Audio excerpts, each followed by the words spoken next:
O meu Deus, o Deus da Bíblia, é o Deus que se lembra. Mas é também, graciosamente, o Deus que faz lembrar. Após a vinheta.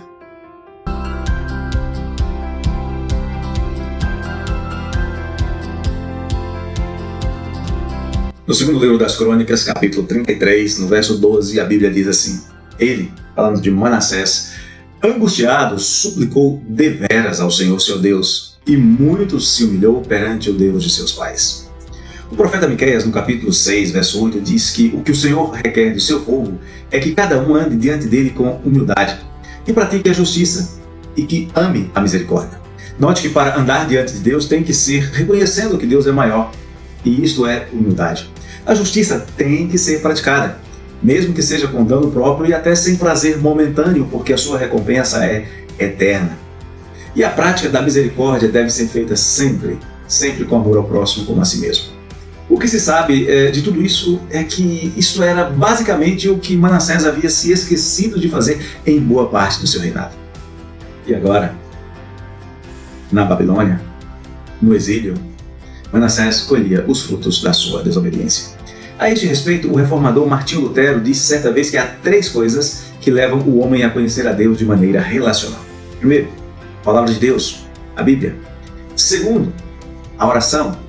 Terceiro, a dor. E foi em meio à sua dor no cativeiro que Manassés se lembrou do Deus da palavra, e então se entregou à oração e angustiado suspirou o favor do Senhor, se humilhando diante da sua presença. Não bastava a humilhação que ele estava sofrendo na mão dos assírios? Não bastava. Ser derrotado pelos assírios não era suficiente. Sofrer a humilhação de ser deportado, preso em grilhões, não era suficiente. Virar prisioneiro e exilado na Babilônia não apagaria o horror das suas transgressões e não expiaria a culpa, nem pagaria o preço dos pecados de Manassés e de seu povo que o seguia. Pois para a desobediência a Deus não há como compensar com ações que nós achamos serem justas, mas que na verdade são como trapos de imundície, como diz Isaías no capítulo 64, verso 6.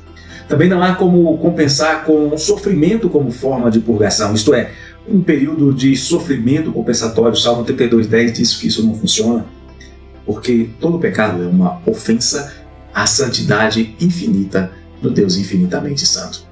Qualquer tentativa de não arcar com as consequências de suas próprias ações é simplesmente inútil sem a misericórdia de Deus. E é isto que o texto bíblico nos diz. E Deus se tornou favorável para com ele. Nada é dito sobre Deus ter atendido aos esforços de Manassés, ou dizer que o seu sofrimento fora suficiente. A palavra diz que a restauração de Manassés foi expressão única e exclusiva do favor de Deus para com ele. E favor é algo imerecido, é graça, é expressão da bondade de Deus para com aqueles a quem Ele quer mostrar a sua compaixão e a sua bondade. Você vê isso em Romanos 9,15. Foi a graça de Deus e não as angustiadas súplicas de Manassés que o livraram do cativeiro. É a graça de Deus derramada sobre o abatido e o contrito que restaura vidas destruídas e sem esperança. É ao Deus de toda graça que você deve buscar humildemente. Nós vamos voltar a falar sobre isso nos nossos próximos vídeos. Não esqueça de fazer a sua inscrição, ativar o sininho para as notificações e divulgar sem moderação. Aliás, se você quiser também pode fazer comentários aqui embaixo, teremos prazer em respondê-los. Um abraço do coração do pastor.